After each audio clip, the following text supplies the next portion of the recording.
ఈదే మిలాదున్ నబీ చేయాలా వద్దా? అంటే ప్రవక్త ముహమ్మద్ సల్లల్లాహు అలైహి వసల్లం వారి పుట్టినరోజు చేయాలా వద్దా?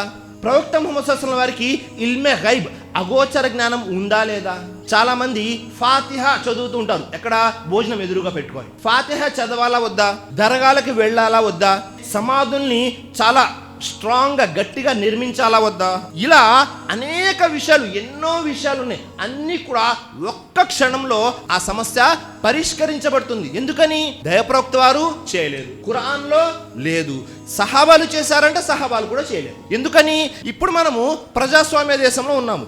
ఆనాడు సహాబాల యొక్క చేతుల్లో అధికారం ఉంది, వారు ఖలీఫా నాయకులు. మరి నాయకులుగా ఉండి నాయకత్వం చేస్తూ వారు ఆ పనులు చేయలేదు అంటే దాని అర్థం ఏమిటి?